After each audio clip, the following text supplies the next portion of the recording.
बहू और सासू माँ की कहानी। सब्जी में नमक जरा कम है। सपना, ओ सपना, कहाँ है तू, जरा नमक तो लाना।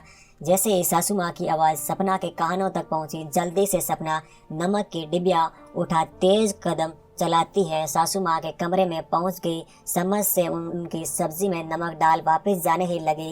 ये सासू माँ बोली, अरे सपना बेटा, मुझे कितनी बार कहा है कि एक डिब्बी में ज़रा सा नमक डाल कर खरीद कर, ताकि जब भी मुझे जरूरत पड़े तो मैं खुद ही ले लूं। बार बार तुझे आवाज़ लगाकर बुलाना मुझे भी ऐसा नहीं लगता, लेकिन तू की मेरा सुनती ही नहीं। तपाक से सासू माँ बोली, लेकिन सपना बिना कोई जवाब दिए हल्की सी मुस्कान दिए चली गई। पिछले 7 सालों से उसकी इसी आदत को देखकर बेखबर थी सपना। पहले बहुत बुरा लगता था उसे, लेकिन बनाई हुई हर सब्जी में सासू माँ को नमक पर आकर अटक जाती थी। कई बार नाराजगी भी दिखाई सपना ने, परंतु ज्यादा बोलना उचित नहीं समझा। आखिरकार घर की बहू तो जो हर बात बेटी को बोल दे कोई दिक्कत नहीं, परंतु बहू के कोई भी बात बार बार कहने पर क्लेश का कारण अवश्य बन जाती है। यही सोच सपना ने स्वप्न ही सीख लिया था।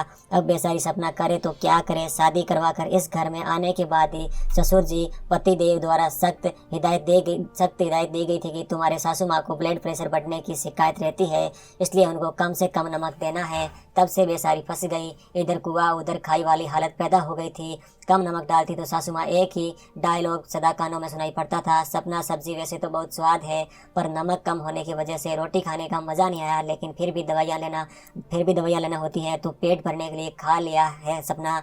अगली बार नमक का जरा ध्यान रखिए। एक दिन तो हद ही हो गई जब सपना ने सासू माँ को खुश करने के लिए सब्जी का नमक थोड़ा सहज तक कर दिया। बस जी, फिर क्या हुआ, मज़े की रोटी का स्वाद लेते हुए खाना खाया और शाम तक ब्लड प्रेशर बढ़ गया। सासू माँ जी का अब भी जरा दोस्त जा पहुंचा सपना के ऊपर, क्योंकि सासू माँ अपने दोस्त को बताने से रही नमक को कम लेने की बात कर रही थी। तब से कान सुखी थी सपना की। अब चाहे कोई भी मर्जी हो जाए, सासू माँ की चिकनी चुपड़ी बातों में नहीं आना, उनकी डांट खाना मंजूर था, परंतु उसने शारीरिक नुकसान पहुंचाना कतई मंजूर नहीं था। आखिरकार कहीं न कहीं उसके मन में अपनी सासू माँ के लिए कॉर्नर में भी जाकर बैठने को पड़ता था, भले ही नमक का खाना करना पड़े। आसपास लगता था कोई सोचता भी नहीं था। सपना ने भी नमक उसी की तरह सासू माँ के बीच में बातचीत का एक महत्वपूर्ण हिस्सा बन गई। तो आपको ये हमारी कहानी कैसी लगी? आप इस वीडियो को लाइक कीजिए, चैनल को सब्सक्राइब कीजिए। हम मिलेंगे आपको एक नेक्स्ट वीडियो में, तब तक के लिए जय हिंद, जय भारत।